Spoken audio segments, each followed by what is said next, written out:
नमस्कार, मैं आलोक मौर्य अकेला। जैसा कि आप लोग मुझे जानते ही हैं और आज हम लोगों के बीच में हमारी बड़ी बहन गार्जियन स्वरूप कह लीजिए और मैंने देखा है कई टीवियों में चैनलों में दीदी पुरुषों की बात करती हैं, मतलब मेन की बात करती हैं, मेन के लिए लड़ जाती हैं। ये बहुत बड़ी बात है कि एक महिला होते पुरुषों की लड़ाई लड़ती हैं। पुरुषों की लड़ाई नहीं कह लीजिए, सत्य की लड़ाई लड़ती हैं। मैंने इनका सारा डिबेट देखा है, तो ये सत्य की लड़ाई लड़ती हैं। दीदी को प्रणाम करता हूँ और अपने इस प्रयागराज के घर में स्वागत करता हूँ। 50,000 महीना चाहिए, इस पे बात होती ये है। पैसा है ना, ये पैसा सिर्फ व्यापार बन के रह गया है। मैं ऐसी महिला को जानती हूँ जिन्होंने 17 शादियां करी एक ही मंडप में। मतलब वही लहंगा वही मंडप होता था, 17 शादियां।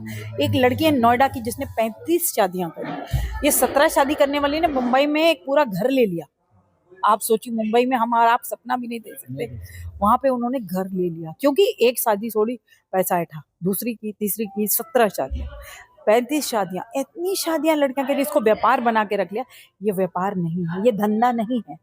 शादी एक पवित्र बंधन है और ये हमारी संस्कृति है और इस संस्कृति को बरकरार इसीलिए रखने की हम लोगों को बहुत इतने जरूरत बंधनों में बांधा जाता है, सात फेरे दिलाए जाते हैं, समाज रहता है ताकि एक हम लोग बंधन में बंधे रहें। है। लेकिन उसको लोग तोड़ते जा रहे हैं। तुरंत कुछ हुआ नहीं, चलो कोर्ट तो तलाक वही करते तो जा रहे मैंने हैं। कहा है। 6-6 महीने की शादी मैंने दीदी देखा, 6 महीने की शादी, 24 घंटा, 24 घंटे की शादियां। 24 घंटा कुछ घंटा। और ये समाज इसी तरह तो समाज टूट रहा है और देश टूटेगा। देश टूटेगा। फॉरेन फंडिंग आ रही है इस देश में, फॉरेन फंडिंग आ रही है इस देश को तोड़ने के लिए। इनके परिवार तोड़े जा रहे हैं, हमारे पति पत्नी की लड़ाई करवा करके बहुत सारे लोग जो है खेला देख रहे खेला हैं। देख रहे हैं। ये खेला नहीं है, ये दो परिवारों का मिलन होता है। लेकिन इतनी ज्यादा सूडो फेमिनिज्म, फेमिनिज्म ने का इतना बोलबाला है कि फेमिनिज्म ने सब कुछ बर्बाद कर दिया है। लड़कियों को फेमिनिज्म में ये सिखाया जाता है कि आदमी जो है पैर की जूती है और उसको मारो, गालियां दो, बहुत कूल दिखता है अगर उसे गालियां दोगे। और मुझे तो आज तक ये नहीं समझ आया कि हमारे देश में ऐसा क्यों समझा जाता है कि जो महिला ने कह दिया वो सत्य है और महिलाएं सारी सीता हैं और सारे पुरुष रावण हैं। और पहले दिन ही पुरुष को गिल्टी क्यों मान लेते हैं हम? क्यों?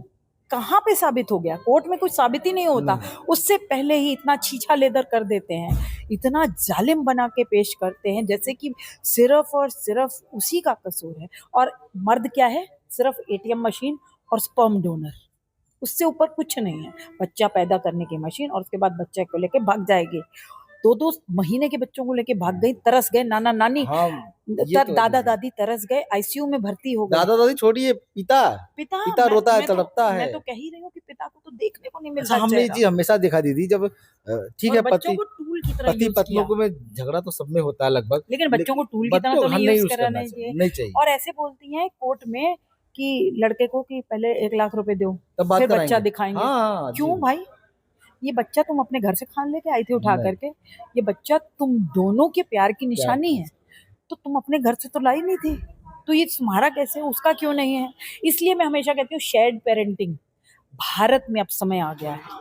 शेयर्ड पेरेंटिंग, अगर आपका किसी वजह से अनबन है, आप नहीं रहना चाहते, तो कम से कम 6 महीना पिता के पास रहेगा बच्चा, 6 महीना माँ के ये पास सही है, एटलीस्ट। ये सही। क्योंकि बच्चों को नहीं डिवोर्स हो रहा, आपका डिवोर्स हो रहा है। मैं दीदी बहुत कष्ट होता है इंसान, तो मैंने देखा, पिता से चलिए क्यों दूर करें हम बच्चे को? अगर वही माँ से कर दिया जाए ना, समझ में आ जाएगा। कुछ दिन के लिए माँ तो वही तो मैं कह रही हूँ कि बहुत अगर माँ कष्ट की होता है। पीड़ा दिखती है तो पिता की पीड़ा क्यों नहीं दिखती? क्या पिता ने कुछ कम किया है? आप अगर देखिए जितने बॉलीवुड वाले हैं या जो बोलते हैं हमारी माँ की वजह से आज हम यहाँ खड़े हैं, तो पिता ने तुम्हें पढ़ाया लिखाया, पिता ने पैसा दिया, तभी तो तुम्हारी माँ अकेले पैदा करी थी क्या तुम्हें? तुम्हारे पिता का कोई योगदान नहीं? पिता के योगदान के बारे में बात ही नहीं करते, सब भूल जाते हैं। क्योंकि ये पीआर सिखाता है कि बस माँ का गुणगान करो। माँ 9 महीने अगर बच्चे को पेट में रखती है तो पति या पिता पूरा जीवन बच्चे के भविष्य को अपने मस्तिष्क में रखता है। तो पिता का रोल बहुत इंपॉर्टेंट है लाइफ में, और माँ कभी अकेले संस्कार दे ही नहीं नहीं सकती दे बच्चे को। पिता की जरूरत है, दादा दादी की जरूरत है, बुआ की जरूरत है, चाचा की जरूरत और हमने है। देखा दीदी सबसे ज्यादा ना, जो हम लोग सेपरेट होते जा रहे हैं, शादी होते ही माँ बाप को छोड़ देना, एक फ्लैट लेके पत्नी के साथ होना, कहीं ना कहीं मैंने देखा रिश्ते को तोड़ने का भी बहुत बड़ा कारण है। यही तो, ये पहला तोड़ तो यही होता है कि माँ बाप से अलग करो। माँ बाप से अलग। फिर माँ बाप से अलग करने के बाद नेक्स्ट बताती हूँ क्या होता है। फिर पति को कुत्ता बनाओ, फिर उसके बाद उसे घर से बाहर निकाल दो और वहां पर दूसरों को लाओ, बॉयफ्रेंड को लाओ। और पति से एलिमनी लो और मेंटेनेंस लो, और उस मेंटेनेंस और एलिमनी से बॉयफ्रेंड के साथ ये गुलछर्रे उड़ाओ। दीदी आप महिलाओं को इतना बोलती हैं, आपको कुछ डर नहीं लगता है कि मैं तो सत्य बोल रही हूँ, मेरे को सत्य बोलने के लिए आप मार डालो, जेल में डाल दो, और वही हो रहा है मेरे साथ। हर रोज धमकियां आती हैं, अरेस्ट करवा देंगे, कहीं कहते हैं मर्डर करा देंगे, कभी कुछ अच्छा। करते हैं, कभी ये तो रोज की कहानी। एफआईआर अनगिनत एफआईआर हो चुकी है। ये जितनी है वाइफ्स हैं, ये देखती हैं अच्छा मेरे हस्बैंड को सपोर्ट कर रहे हैं, एफआईआर लिखा देती हैं।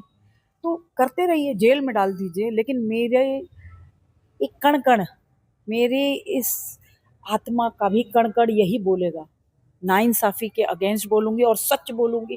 अगर प्रताड़ना पुरुषों के साथ हो रही है तो बोलूंगी, और आखिरी दम तक, आखिरी सांस तक इस लड़ाई को लड़ती रहूंगी। बहुत बहुत धन्यवाद दीदी। और आप आई, हम लोगों से बातें हुई, बहुत अच्छा लगा मेन दीदी। की बात, मेन की बात हुई, और हमको लगता है कि ये मेन की बात सभी लोग सुनेंगे भी और इसको शेयर भी करेंगे कि हमारे आदरणीय प्रधानमंत्री तक जी जाए और पुरुष आयोग बने, जल्द से जल्द एक प्लेटफॉर्म मिले, हम लोग भी अपनी बात कहीं कहें। जी, बहुत सारे पुरुष हैं, परेशान हैं। बता मैंने तो देखा दीदी कि कुछ लोगों का छप गया, बहुत लोगों का छिपा हुआ है। वो समाज के डर से, परिवार के डर से, पड़ोसियों के डर से कुछ कह नहीं पाते हैं कि लोग मजा लेंगे। लाखों लोग जेल में। जेल तो में लाखों सड़ रहे ये हैं। मेन की बात हर मेन तक पहुंचे, और मैं चाहता हूँ हमारी जो बहनें भी देख रही हैं उनके पास भी पहुंचे, और परिवार को जोड़ा जाए, बैठ के बातें किया जाए। परिवार जुड़ेगा, देश जुड़ेगा, हमारा देश मजबूत होगा। तो हमारा जो 2047 का विजन है, कहीं ना कहीं उसमें हम लोग बहुत बड़ा योगदान देंगे। बहुत बहुत धन्यवाद दीदी, नमस्कार। नमस्कार। अच्छा लग रहा है, पावन धरती पे आज मैं प्रयागराज में आई, और मुझे आपसे मिलकर के बहुत खुशी हुई, क्योंकि आप जो ढांढस बढ़ा रहे हो, दूसरे पुरुषों को एक सीख दे रहे हैं आप कि कैसे लड़ाई लड़ी जाए। मरना कोई हल नहीं है, और हताश होके कुछ नहीं होगा। इस लड़ाई को लड़ो, और आप बल दे रहे हैं दूसरों को भी। इससे मुझे भी बहुत बड़ी प्रेरणा मिलती है, और लोगों को भी मैं ये सिखाती हूँ, समझाती हूँ कि आलोक भाई को देखो किस तरीके की इस लड़ाई को लड़ा और इस जंग को जीता, और आज बड़ी बड़ी और आगे आने वाले भविष्य में। दीदी मैंने बात आई जब मरने की आई, आत्महत्या करने की आई, तो मैंने ये चीज मैं अपने युवाओं को भी कहना चाहूंगा और बहनों से भी कहना चाहूंगा, क्योंकि कहीं न कहीं लड़कियां भी प्रताड़ित होती हैं। तो मरना रास्ता नहीं है, क्योंकि मैंने ये देखा है कि आप तो मर गए ठीक है, लेकिन आपके पीछे जो घर वाले हैं, माँ बाप खासकर, चलिए पूरा परिवार, अगर बच्चा भी है तो वो भी कोर्ट कचहरी में परेशान हो जाएगा। और कोर्ट कचहरी तो बाद में आता है दीदी, पहले तो उस बाप का कंधा टूट जाता है जो अपने बेटा की अर्थी उठाता है। अमन शर्मा सिर्फ 30 साल के थे, तो वो बाप का कंधा। तो ऐसे युवाओं को मैं निवेदन करूंगा कि जीवन संघर्ष है, या कह लीजिए संघर्ष ही जीवन है। छोटी छोटी झगड़े हर जगह होते रहते हैं, उसको बैठ के बातें करिए, तूल न दीजिए, बातें करिए, परिवार बच सकता है। अगर बातें करेंगे तो परिवार बसेगा, परिवार बसेगा तो हमारा देश आगे जाएगा, देश विकास करेगा। और बैठ के बातें करिए, परिवार बसाइए, बच्चों को समय दीजिए। और मैंने दीदी एक चीज और देखा, छोटी सी बात करूंगा दीदी, कि लोग सोशल मीडिया बहुत समय दे रहे हैं, मोबाइल पे, कहीं ना कहीं परिवार टूटने का ये भी कारण है। इसमें दोनों, मैं पुरुष महिला दोनों कहता हूँ कि पति पत्नी बैठे रहते हैं दीदी, शुरुआत में कहा था रील खेल रहे हैं, हाँ, रियल लाइफ से, मैंने तो शुरुआत में तो सोशल मीडिया जरूरी है, लेकिन हर चीज का समय निर्धारित हो। आप पहले अपने आपसी बंधन, हाँ, अपने रिश्ते को सुधारिए, आपको वो बहुत जरूरी है। और एक जो विकसित भारत का विजन है मोदी जी का, उसे आगे बढ़ाने के लिए हम लोग तत्पर काम कर रहे हैं, जिससे कि परिवार जुड़े, समाज जुड़े, और देश हमारा उन्नति करे। जो भारत वर्ष का पंचम पूरे विश्व में मिल रहा है जी, जो भारत वर्ष को सोने की चिड़िया किसी टाइम कहा जाता है, आने वाले भविष्य में फिर होगा दीदी।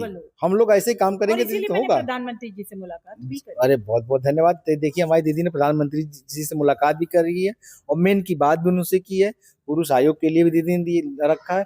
तो बहुत अच्छा लगा, बहुत बहुत धन्यवाद।